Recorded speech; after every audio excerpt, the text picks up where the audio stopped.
ஆதியாய் நடுவுமாகி அளவிலா அளவுமாகி சோதியாய் உணர்வுமாகி தோன்றிய பொருளுமாகி பேதியாய் ஏகமாகி பெண்ணுமாய் ஆணுமாகி போதியா நிற்கும் தில்லை பொதுநடம் போற்றி போற்றி என்று அம்பலக்கூத்தனுடைய திருவடிகளை வணங்கி கொண்டு இந்த அற்புதமான காவியத்தை அருளி செய்த சேக்கிழார் பெருமானை தூக்குசீர் திரு தொண்டத்தொகை வெறி வாக்கினால் சொல்ல வல்ல பிரான் எங்கள் பாக்கிய பயனாய் பதி குன்றை வாழ் சேக்கிழானடி சென்னி இருத்துவாம் என்று சேக்கிழார் பெருமானுடைய திருவடிகளையும் வணங்கி கொண்டு நாம் நிகழ்வுக்குள்ளே செல்லலாம். சுந்தரமூர்த்தி சுவாமிகள்னாலே திருவாரூரிலே அருளி செய்யப்பட்ட திரு தொண்டத்தொகை என்னக்கூடிய நூலை தொகை நூலாக முதல் நூலாகவும் அதை அடியுற்றி பின்னாலே நம்பியாண்டார் நம்பி திருத்தொண்டர் திரு அந்தாதி என்ற நூலை வழி நூலாகவும் வகை நூலாகவும் கொண்டு இவ்விரண்டு நூல்களிலே சொல்லப்பட்ட செய்திகளை கொண்டு பெருமானுடைய திருவருளினாலே சேக்கிழார் பெருமான் 4256 பாடல்களிலே 63 நாயன்மார்களுடைய வரலாற்றையும் விரிவாக எடுத்துரைக்கிறார். தொகை நூல், வகை நூல், விரிநூல் என்று சொல்லக்கூடிய இந்த 3 நூல்களும் அடியார்களுடைய வரலாற்றை நாம் தெளிவாக தெரிந்து கொள்வதற்கு நமக்கு உதவியாக இருக்கின்றன.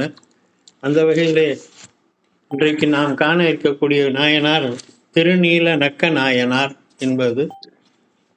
இவர் பிறந்த ஊர் சாத்தமங்கை என்று சொல்லக்கூடிய சீயாத்தமங்கை என்ற பெயர். அது சாத்தமங்கை என்று தெரிவுபட்டது. அந்த ஊரிலே இவர் பிறந்தார். இவர் பிறந்தது அந்தனர் குலத்தில், மறையவர் குலத்திலே, வேதம் ஓதுகின்ற மறையவர் குலத்திலே பிறந்திருக்கிறார். இவருடைய குரு பூஜை வைகாசி மூலம். என்ன சிறப்பு என்று சொன்னால், ஞானசம்பந்த பெருமானுக்கு ஆச்சாரபுரத்திலே திருமணம் நடைபெற்று அங்கு சோதியிலே கலந்தவர்களில் இவரும் ஒருவர். ஆகவே திருநீல நக்கர்னா ஞானசம்பந்தருடைய திருமணத்தையும் நடத்தி வைத்த அந்தனர் என்று சொல்லப்படுகிறது. அந்த சோதியிலே ஞானசம்பந்தரோடு இவரும் கலந்தார். வைகாசி மூலம் இவருடைய குருபூசை. இவருடைய காலம் ஞானசம்பந்தர் காலம், அதாவது கிபி 600 660க்குள் இவருடைய காலம். 639 ஞானசம்பந்தர் பிறந்தார். 655 அவர் முக்தி அடைந்தார். அவரோடு சேர்ந்து முக்தி அடைந்தவர் இவர். ஆகவே சம்பந்தர் காலத்தை சேர்ந்தவர் என்ற செய்தி மட்டும் சொல்லப்படுகிறது. இவருடைய வரலாறை சுந்தரமூர்த்தி சுவாமிகள் திருநின்ற சருக்கம் என்ற சருக்கத்தில் அதை 6வது அடியாராக இவரை சொல்லுகிறார். ஒளிபுணல் சூழ் சாத்தமங்கை நீல நக்கற்கு அடியேன் என்று திருத்தொண்ட தொகையிலே நம்பி ஆரூரர் தெரிவிக்கிறார். 6வது அடியாராக சொல்லப்படுகிறவர். அப்பூதி அடிகளாருக்கு அடுத்து சொல்லப்படுகின்ற அடியார் இவர். நீல நக்கர் என்பது சிவபெருமானுடைய பெயர். ஒரு பாகம் நீல நிறமுடைய நக்கர் என்பது இதற்கு பொருள். நீல நக்கர் என்பது ஒரு பாகம் நீல நிறமுடைய நக்கர் என்பது பொருள். இது சிவபெருமானுடைய பெயர்களில் ஒன்று என்று சொல்லப்படுகிறது. நம்முடைய சங்க பாடல், ஔவையார் பாடியிருக்கிற ஒரு சங்க பாடலில் நீலமேனி வாழிலை பாகத்து ஒருவன் போல் மண்ணுக பெருமை என்று அதியமானை அவள் வாழ்த்துகிறாள். நீலமேனி வாழிலை பாகத்து ஒருவன் போல் மண்ணுக பெருமை என்று. அந்த வகையில இவருடைய நீல நக்கர் என்பது என்ற பெயர் இவருடைய இயற்பெயர். அதுதான் அவர் சிவபெருமானுடைய பெயர் அவருக்கு சூட்டப்பட்டுள்ளது என்பதை நாம் தெரிந்து கொள்கிறோம். இந்த ஒளிபுணல் சூழ் சாத்தமங்கை என்று நம்பி ஆரூரர் சொல்லுகிறார். ஒளி புனல், புனல் என்று சொன்னால் தண்ணீர். ஒளி புனல் சூழ் என்று சொன்னால் சோழ நாட்டிற்கு புனல் நாடு என்பது ஒரு பெயர் உண்டு. ஏன்னா காவிரி பாய்ந்து எங்கும் நீர் வளத்தை பெருக்கக்கூடிய நாடு சோழ நாடு. காவிரியினாலே சிறப்பு பெறுகின்ற நாடு. அதனாலே தான் சோழ மன்னர்களுக்கு வளவர்கள் என்பது ஒரு பெயர். அந்த தண்ணீர் வயல்களிலே பாய்கின்ற போது, வாய்க்காலிலிருந்து வயல்களிலே பாய்கின்ற பொழுது ஒரு சத்தம் கேட்கும். சலசல கலகல என்று சொல்லுவார்கள். நம்முடைய மற்ற தமிழ் இலக்கிய நூல்களில் இந்த தண்ணீர் ஓடுகின்ற பொழுது அந்த சத்தத்தை கலகலவென தண்ணீர் ஓடியது என்று சொல்லுவார்கள். அந்த மாதிரி அந்த சத்தத்துடன் அந்த காவிரி நதி பாய்கிறதாம். அதனாலே அது ஒளி புனல் என்று நம்பி ஆரூரர் சொல்லுகிறார். ஒளி புனல் சூழ் சாத்தமங்கை. அப்போ அந்த சாத்தமங்கை என்ற அந்த நகரமானது அப்படி நீர்வளம் மிகுந்த ஒரு நகரமாக காணப்படுகிறது. மெல்லன மிளற்றும் நீரின் ஒளி என்று சொல்லப்படுகிறது. இந்த திருத்தொண்ட தொகையிலே ஊரையும் பேரையும் மட்டும்தான் நம்பி ஆரூரர் காட்டுகிறார். சாத்தமங்கை என்பது அவருடைய ஊர், நீலநக்கர் என்பது அவருடைய பெயர். இந்த இரண்டும் மட்டும்தான் சொல்லுகிறார். அவர்களுக்கு நான் அடிமைப்பட்டவன் என்று நம்பி ஆரூரர் சொல்லுகிறார். பின்னாலே வந்த நம்பி ஆண்டார் நம்பி தன்னுடைய திருத்தொண்டர் திரு அந்தாதியிலே பூதி புயத்தர் புயத்தில் சிலந்தி புகழும் மஞ்சி ஊதி துமிந்த மனைவியை நீப்ப உப்பாளவெல்லாம் பேதித்து எழுந்தன கான் என்று பிஞகன் காட்டும் அவன் நீதி திகழ் சாத்தை நீலநக்கன் எனும் வேதியனே. இந்த ஒரு வரியிலே நம்பி ஆரூரர் சொன்ன அந்த வரலாற்றை 4 வரிகளிலே திருத்தொண்டர் திரு அந்தாதியிலே நம்பி ஆண்டார் நம்பி காட்டுகிறார். பூதி புயத்தர் புயத்தில் சிலந்தி புகழும் அஞ்சி ஊதி துமிந்த மனைவியை நீப்ப உப்பாளவெல்லாம் பேதித்து எழுந்தன கான் என்று பிஞகன் காட்டும் அவன் நீதி திகழ் சாத்தை நீலநக்கன் எனும் வேதியனே என்று அவர் சொல்லுகிறார். இதில் பூதி புயத்தர், பூதி என்பது திருநீரு, விபூதி என்று நம்ம சொல்கிறோம். அது பூதி புயத்தர், பெருமானுடைய திருமேனி முழுவதும் விபூதி பூசியிருக்கிறார். பூதி புயத்தர், அவருடைய புயத்திலே ஒரு சிலந்தி வந்து விழுந்தது. அதை ஊதி துமிந்த மனைவி, அந்த சிலந்தி பெருமான் திருமேனியிலே விழுந்தவுடன் அந்த சிலந்தியை வாயினாலே ஊதி நீக்கிய நீலநக்கருடைய மனைவி. ஆனால் ஊதி துணிந்ததை அனுசிதம் என்று மனைவியை அவர் துறந்தார். அன்று இரவு பெருமான் அவருடைய கனவிலே தோன்றி உப்பாளவெல்லாம் பேதி தெழுந்தன கான் என்று, உன் மனைவி துமிந்ததனாலே அந்த இடத்தில் மட்டும் எனக்கு சிலந்தியின் அந்த விஷம் பாதிப்பு இல்லாமல் மற்ற இடங்களெல்லாம் கொப்பளங்கள் தோன்றியிருக்கின்ற பார் என்று தன் திருமேனியை காட்டினானாம். அப்படிப்பட்ட பேதி தெழுந்தன கான் என்று பிஞகன் காட்டும் அவன் நீதி. அப்படிப்பட்டவன் யார் என்று சொல்லுகின்ற போது நீதி திகழ் சாத்தை. இந்த நீதி திகழ் அப்படின்னு சொல்றது, நீதி என்றால் என்ன அப்படிங்கன்னா, வேத நீதியும் வைதிக ஒழுக்கமும், இது ரெண்டும் நீதி என்று சொல்லப்படுகிறது. வேத நீதியும் வைதீக ஒழுக்கமும். வேத விதி நீதினா என்ன அப்படின்னா, வேதம் சொல்லுகின்ற நீதி 2. ஒன்று சத்தியம் வத, 2 தர்மம் சர என்பது. இந்த 2 தான் வேதத்திலே சொல்லப்படுகின்ற நீதி. சத்தியம் வத, உண்மையை பேசு என்றும், தர்மம் சர, தர்மத்தை காப்பாற்று, தர்மத்தை வளர்த்துக்கொள் என்று சொல்கின்ற இந்த 2ம் வேதம் சொல்லுகிறது. அது வேத நீதி. அதை அவர் கடைபிடிக்கக்கூடியவர் என்பதை நம்பியாண்டார் நம்பி சொல்கிறார். நீதி திகழ் சாத்தை நீலநக்கன் என்பது அவருடைய பெயர் என்னும் வேதியனை, அவர் அந்தனர் என்பதை சுட்டி காட்டுகிறார். டிகிரி முடிச்சவனும் ஆன்லைன்ல வேலை பார்ப்பேன். என்ன வேலை பார்ப்பாளா தெரியல. டிகிரி முடிச்சவனும் ஆன்லைன்ல என்ன வேலை பார்ப்பா?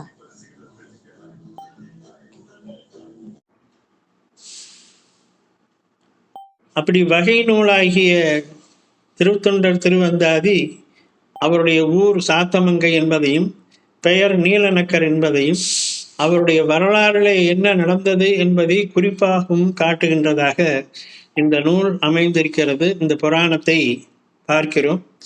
இதில் ஞானசம்பந்த பெருமான் அந்த தலத்திற்கு சென்று பதிகம் பாடுகின்ற பொழுது இந்த நீலநக்கரை தன்னுடைய பதிகத்திலே வைத்து பாடியிருக்கிறார். நிறையினார் நீலநக்கன் நெடுமாநகர் என்று தொண்டர் அறையும் ஊர் சாத்தமங்கை அயவந்தி என்று அவர் தன்னுடைய தேவாரத்திலே குறிப்பிட்டிருப்பதை பார்க்கிறோம்.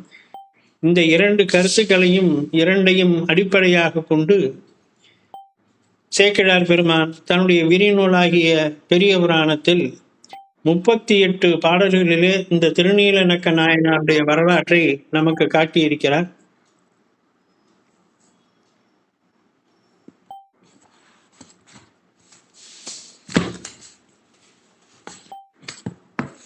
இந்த கதையை தொடங்குகின்ற பொழுது அற்புதமாக சேக்கிழார் பெருமான் பூத்த பங்கைய புகட்டின் மேல் பொறுகையல் உகழும் காய்த்த செந்நெல்லின் காடு சூழ் காவிரி நாட்டு சாத்தமங்கை என்று உலகலாம் புகழ்வுறும் தகைத்தால் வாய்த்த மங்கள மறையவர் முதல் பதி வனப்பு என்று அந்த ஊரை பற்றிய செய்தியை, சாத்தமங்கை என்ற ஊரை பற்றிய செய்தியை சொல்லுகிறார். நம்ம ஏற்கனவே பார்த்தோம், அப்பூதி அடிகள் வரலாறை சொல்லுகின்ற பொழுது அவருடைய நாடோ ஊரோ எதையுமே குறிப்பிடாமல் நேரடியாக அவருடைய சரிதை சொன்னவர். இங்கே காவிரி நாட்டிலே இருக்கக்கூடிய சாத்தமங்கை என்ற ஊர் என்பதை இங்கே முதலாவதாக நமக்கு அறிமுகப்படுத்துகிறார். புத்த பங்கைய புகுட்டின் மேல் பொறுகையல் உகழும் பெரிய தடாகம், தாமரை பூக்கள் மலர்ந்திருக்கின்றன. அந்த தாமரை விரிந்திருக்கக்கூடிய தாமரையின் மேலே, பூக்களின் மேலே தடாகத்தில் இருக்கக்கூடிய மீன்கள் துள்ளி குதிக்கின்றன. இப்புறத்தில் இருக்கக்கூடிய மீன், வாழை மீன் இந்த புறத்திலிருந்து அந்த புறத்திற்கும், அந்த புறத்தில் இருக்கக்கூடிய மீன் இந்த புறத்திலும் அந்த தாமரை பூவின் மேலாக தாண்டி குதிக்கின்றன. இது நம்ம கொஞ்சம் பார்க்கலாம். கொஞ்சம் பெரிய குளங்கள்ல கொஞ்சம் நேரம் பார்த்தோம்னா இந்த காட்சியை நம்ம பார்க்கலாம். மீன்கள் துள்ளி விளையாடுவதை பார்க்கலாம். இது எப்படி இருக்குன்னு சொன்னா, இப்போ சேக்கிழார் சொல்கிறார், அந்த ரெண்டும் ஒன்னோட ஒன்று சண்டை போட்டுக்கிற மாதிரி இருக்கான். பொறுகையல் உகழும், மீன்கள் ஒன்றுக்கொன்று சண்டையிடுவது போல தாமரை பூக்களின் மேலே அவைகள் பாய்ந்து செல்லுகின்றன, தண்ணீருக்குள் மூழ்கி விளையாடுகின்றன.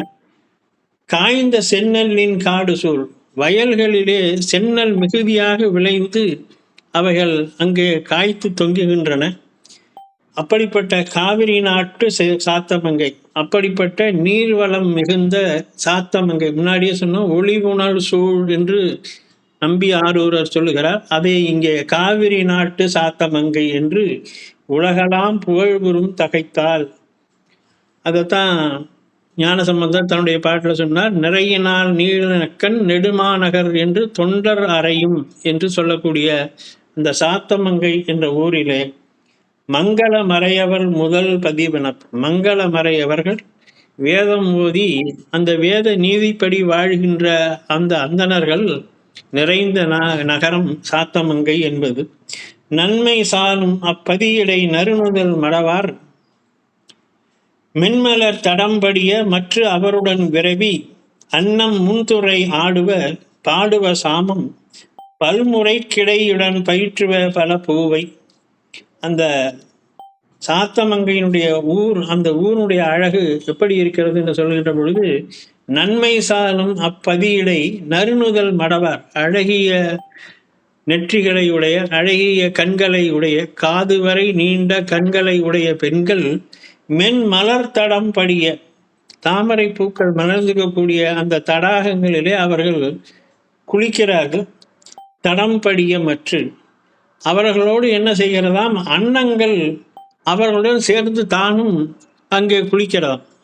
அன்னப்பறவை தடாகத்திலே செல்லுகின்ற காட்சியை, அது அவ்வப்போது தண்ணீருக்குள்ளே தன் தலையை மூழ்கி மூழ்கி எழும்பும். இதை நம்ம பார்க்கலாம். குளத்துக்கரைகளில் கொக்குகள், நாரைகள் இவையெல்லாம் அந்த மாதிரி தண்ணிக்குள்ளே உள்ளே மூழ்கி மீன் பிடிக்கும்.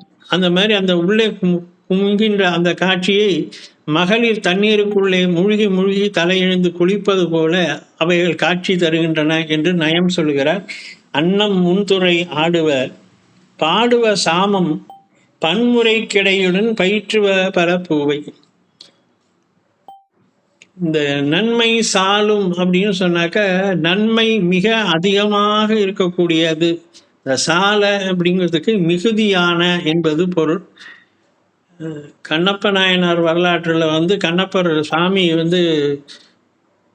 அந்த உணவு எடுத்து செல்கின்ற போது சாலவே பசித்தார் அப்படின்னு சொல்லுவான். கண்ணப்பன் நினைக்கிறானா, ரொம்ப பசியா இருப்பாரே சாமி, லேட் ஆயிடுச்சே, நம்ம சீக்கிரமா அவருக்கு அமுது கொண்டு போகணும்னு அந்த பன்றிக்கறியை வதக்கி எடுத்து சொல்லுவாங்க. சாலவே பசித்தார் அப்படின்னு, மிகுந்த பசியோட இருப்பார்னு. இங்கே நன்மை சாலும் அப்பதியிடை, மிகுந்த நன்மைகள் இருக்கக்கூடிய அந்த பதியிடை என்று சொல்லுகிறார். பாடுவ சாமம் என்பது சாம வேதத்தை அல்லது வேதங்களை கிளிகள் பாடுகின்றனவா. இந்த கிளிகள் எப்படி பாடுகிறதுனா, அந்தணர்கள் வேதம் ஓதுவதை கேட்டு கேட்டு கேட்டு கிளிகளும் அவைகளை கற்றுக்கொண்டு விட்டனவா. இப்போ அந்த பெரியோர்களாகிய பெரியவர்கள் மறை ஓதியதை கேட்டு பின்னாலே சிறுவர்கள் இந்த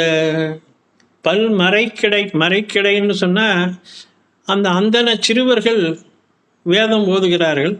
அப்படி ஓதுகின்ற போது அவர்கள் அந்த சந்தத்தை தவறாக, ஒரு சந்தம் அந்த வேத ஓசையை தவறாக சொன்னால் கிளிகள் அவைகளை திருத்துமாம். பயிற்றுவ பல பூவை என்று சொல்கிறார்.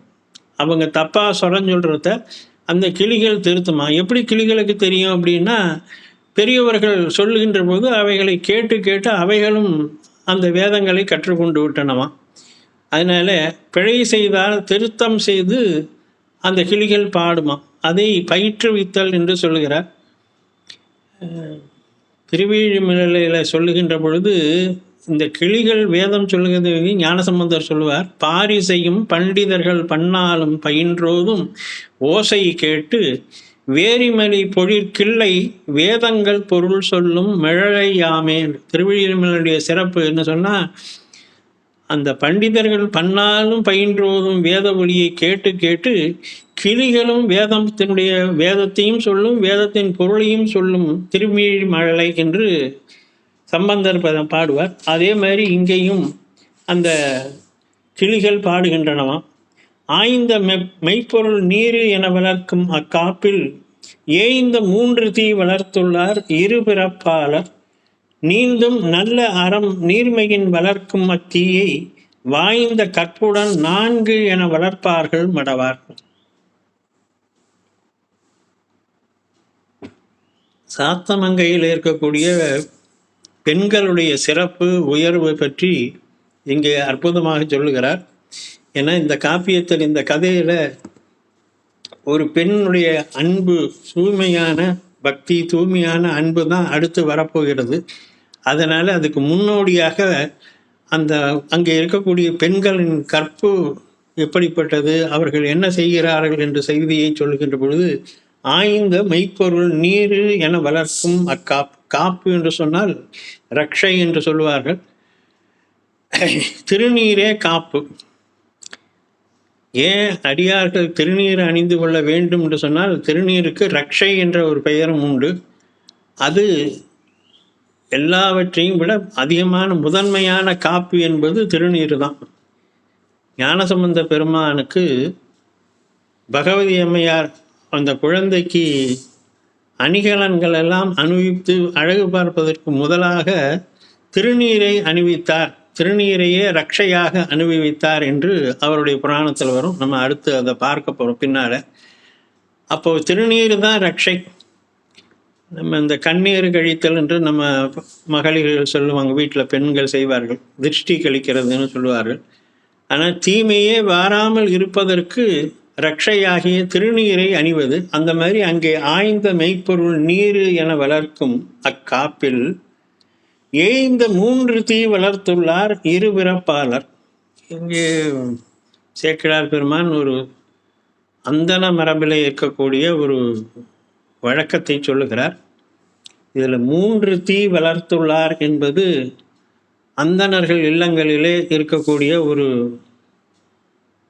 நித்திய பழக்கம். அதாவது நித்திய பூசையாக அந்தணர்கள் 3 தீயை வளர்க்க வேண்டும் என்பது விதிக்கப்பட்டிருக்க கடமை. அந்த 3 தீ என்பது கார்கபத்தியம், தட்சிணாக்னியம், ஆகவனீயம் என்று சொல்லக்கூடிய 3 தீ.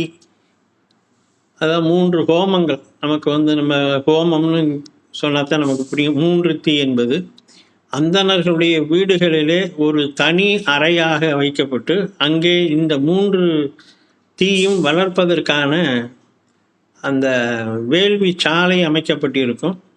இதில் வந்து விரிவான செய்திகளை நம்ம அப்புறம் பின்னாடி நம்ம சொல்கிறேன் கொஞ்சம்.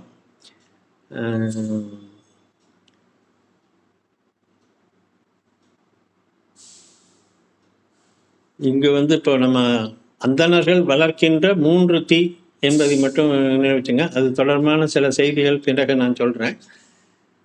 இருபிறப்பாளர். இந்த இருபிறப்பாளர் என்பது இப்போ அந்தணர்களை மட்டும் குறிப்பதாக இருக்கிறது. ஆனால் எல்லோருமே இருபிறப்பாளர் என்பது. இரு பிறப்பு என்று சொன்னால் 2 பிறவிகள். இந்த 2 பிறவிகள் என்பது என்ன அப்படின்னா, ஒருவன் தாயின் வயிற்றிலிருந்து பிறப்பது ஒரு பிறப்பு. அவனுக்கு சமய தீட்சை என்று சொல்லக்கூடிய, அல்லது அந்தணர் மரபிலே உபநயனம் என்று சொல்லக்கூடிய சடங்கு செய்கின்ற பொழுது அது 2வது பிறப்பு. இது எப்படின்னு சொன்னால், பறவை முட்டை இடுவது, அந்த முட்டை என்பது ஒரு பிறவி. அந்த முட்டை உடைந்து, பருவத்தில் அந்த முட்டை உடைந்து அதிலிருந்து குஞ்சு வெளிப்படுவது 2வது பிறவி. அதனால தான் பார்ப்பு என்பது அதற்கு பெயர்.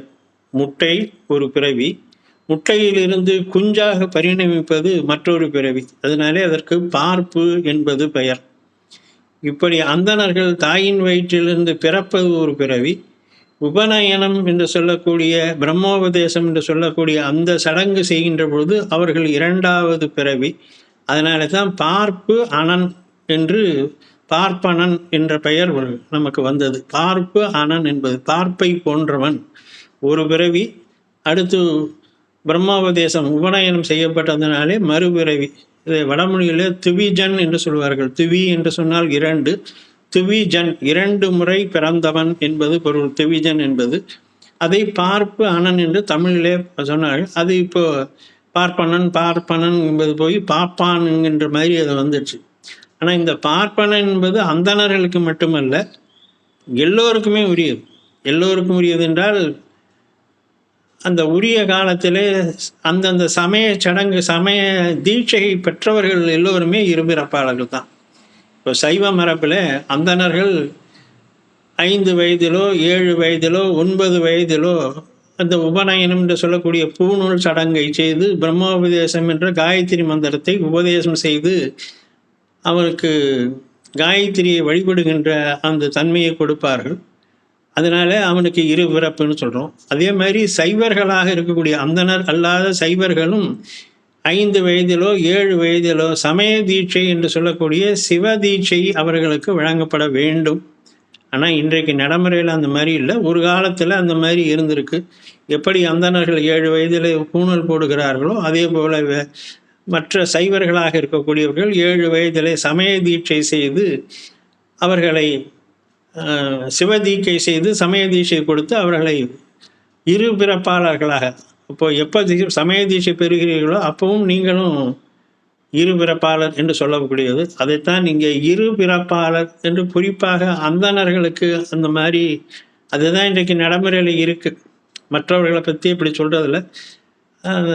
இருதிறப்பாளர் என்பதை பார்ப்பு அனன் என்பதை பார்ப்பனன் என்று நம்ம இன்றைக்கு வழங்குகிறோம். அதை எய்ந்த 3 தீ வளர்த்துள்ளார் இருபிறப்பாளர். அப்படி உபநயனம் செய்யப்பட்ட, பிரம்ம உபதேசம் செய்யப்பட்ட அந்தணர்கள் நீந்தும் நல்லறம் நீர்மையின் வளர்க்கும் அத்தீயை. அப்படிப்பட்ட அந்த அந்தணர்கள் இந்த வேத வேள்வி, இந்த முத்தி இருக்கக்கூடிய கார்கபத்தியம் ஆகமனீயம் என்ற இந்த 3 தீயையும் அவர்கள் வளர்ப்பார்கள்.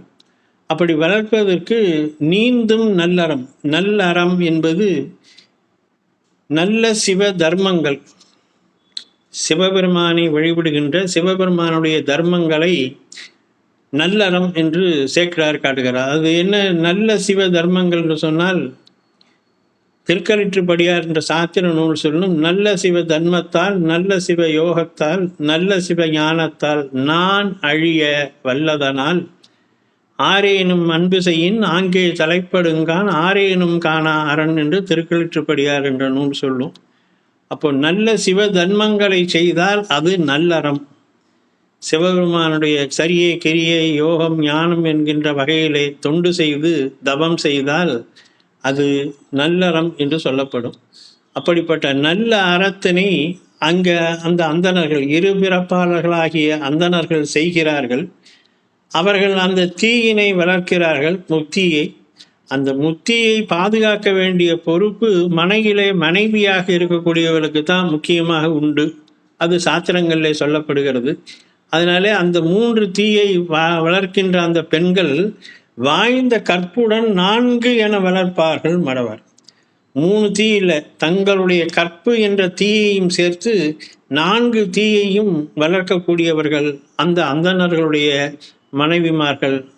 அவர்கள் 4 தீயை வளர்க்கிறார்கள், முத்தி மற்றும் அவர்களுடைய கற்பு தீ. அப்படிப்பட்ட சிறப்புடையது சாத்தமங்கை என்று இங்கே குறிப்பிடுகிறார். சீலம் உயித்த அத்திருமறையோர் செழுமூதூர் ஞானம் மிக்க நான்மறை பொருள் விளக்கிய நலத்தார் ஆழம் வைத்த கண்டத்தவர் தொண்டராம் அன்பர் நீல நக்கனார் என்பவர் நிகழ்ந்துளார் ஆனார். இந்த பாட்டில் தான் சேக்கிழார் அவருடைய பெயர் என்ன என்பதையும் அவருடைய பண்பு என்ன என்பதையும் சொல்லுகிறார். சீலம் உயித்த அத்திருமறையோர். சீலம் என்று சொன்னால் நல்ல ஒழுக்கங்கள், நல்ல ஒழுக்கங்களுடைய தொகுதி என்று சொல்லலாம். சீலம் என்று சொன்னால் நேரு அவர்கள் சுதந்திரம் பெற்ற பிறகு நம்ம நாட்டிற்கு பஞ்சசீலம் என்று ஒரு கொள்கையை சொன்னார். நாம சண்டைக்கு போகிறதில்ல, மற்றவங்க சண்டை போட்டால் சண்டை போடுவோம். அந்த மாதிரி பிறருடன் இணக்கமாக இருப்பது, யாரிடத்திலும் இது பண்ணுறதில்லைங்கிற மாதிரி ஒரு 5 கொள்கைகளை நேரு வெளியிட்டார். அதுக்கு பஞ்சசீல கொள்கை என்பது பெயர். அமெரிக்க சீலம் என்பது நல்ல ஒழுக்கங்களின் தொகுதி. அதை உயித்தல், சீலம் உயித்த என்று சொன்னார். உயித்தல் என்பது எந்த நிலையிலும் அந்த சீலங்களின் வழியிலே நின்று வாழ்தல், அதை கை கொண்டு ஒழுகுதல். அந்த சீலத்தை கைவிட்டுறதில்லை அப்படிங்கிற ஒரு நிலைமை. அதான் சீலம் உயித்த அத்திருமறையோர் ஞானம் மிக்க நான்மறை பொருள் விளக்கிய நலத்தார். அவர்கள் எல்லோரும் வேதம் ஓதுகின்ற அந்தணர்கள். அதனாலே வேதத்தினுடைய உட்பொருளை, வேதத்தினுடைய உள்கிடக்கையை நன்கு அறிந்து கொண்டவர்கள். ஆழம் வைத்த கண்டத்தவர் தொண்டராம் அன்பர். இந்த நீலநக்கருடைய பண்பு என்ன என்று சொன்னால், ஆழமுண்ட கண்டருடைய தொண்டராக இருக்கக்கூடிய சிவன் அடியார்களுக்கு அன்பராக இருந்தார். அதோடு நான்மறை பொருள் விளக்கிய நடத்தார். வேதத்தின் சொல்லுகின்ற வேத கருத்தை விளங்கி அந்த வேத விதிப்படியும் வாழ்ந்தவர். சிவபெருமானுடைய தொண்டர்களுக்கு தொண்டராகவும் விளங்கியவர். நீல நக்கனார் என்பவர் நிகழ்ந்துள்ளார். வேத உள்ளுரை ஆவன விரிவுணல் வேணி நாதர் தம்மையும் அவர் அடியாரையும் நயந்து பாதம் அர்ச்சனை புரிவதும் பணிவதும் என்றே காதலால் அவை 2மே செய் கருத்து உடையார். அவருடைய பண்பு என்ன என்பதை அடுத்த பாடலிலும் சொல்லுகிறார். வேத உள்ளுரை ஆவன விரிவுணல் வேணி நாதர் தம்மையும் அவர் அடியாரையும் நயந்து. வேதத்தின் உள்ளுரை, வேதத்தினுடைய கருத்து என்ன என்பது சிவபெருமானை அர்ச்சிப்பதும் அவனது அடியார்களுடைய திருவடிகளை பேணி பணிவதும் என்ற 2ம் தான் வேதங்களின் உள்ளுரை. வேதங்களுடைய கருத்து என்ன, அது எதை வலியுறுத்தி சொல்லுகிறது, எதை கடைபிடிக்க வேண்டும் என்று கட்டாயப்படுத்துகிறது என்று சொன்னால் இந்த 2ம் தான். சிவபெருமானுடைய திருவடிகளை போற்றி அர்ச்சனை செய்தலும் அவனுடைய அடியாருடைய திருவடிகளை போற்றி வணங்குவதும் என்ற 2ம் தான் வேதத்தினுடைய உள்ளுரை என்பதை அவர் தெரிந்து கொண்டாராம். வேத உள்ளுரை ஆவன விரிவுணல் வேணி நாதர் தம்மையும் அவர் அடியாரையும் நயந்து பாதம் அர்ச்சனை புரிவதும் பணிவதும். இதில் 2 பேருக்குமே இருக்கும். இந்த வரியை அழகாக சேக்கிழார் சொல்றார். பாதம் அர்ச்சனை புரிவது என்பது சிவபெருமானுக்கு மட்டுமல்ல, அடியார்களுக்கும் பாதம் அர்ச்சனை புரியணும். பணிவதும் சிவபெருமானுக்கு மட்டும் பணிவதில்லை, அடியார்களுக்கும் பணிவது என்றே காதலால் அவை 2மே செய் கருத்துடையார். இந்த 2 விஷயங்களையும் 2 விதமான தொண்டுகளையும் அவர் காதலால், காதல் என்பது அன்பு மிகுதியினாலே விளைவது காதல். காதலாகி கசிந்து கண்ணீர் மல்கி என்று ஞானசம்பந்த பெருமான் 5 எழுத்தை ஓதுகின்ற முறையை சொல்வார். எப்படி 5 எழுத்து ஓதுன்னா சும்மா வாயில வந்தபடி கிடுக்கிடுன்னு சொல்லிட்டு போறதில்லை. தவளை கத்துவது போல் கத்துவதல்ல. 5 எழுத்து ஓதுகின்ற பொழுது காதலாகி கசிந்து கண்ணீர் மல்கி ஓதணும் என்பதை ஞானசம்பந்தர் காட்டுகிறார். அந்த மாதிரி இங்கே காதலால் அவை இரண்டுமே செய்வார். சிவபெருமானை அர்ச்சனை செய்து பணிவதும் அடியார்களின் திருவடிகளை போற்றி பணிவதும் ஆகிய இந்த இரண்டையும் அவர் செய்தார்.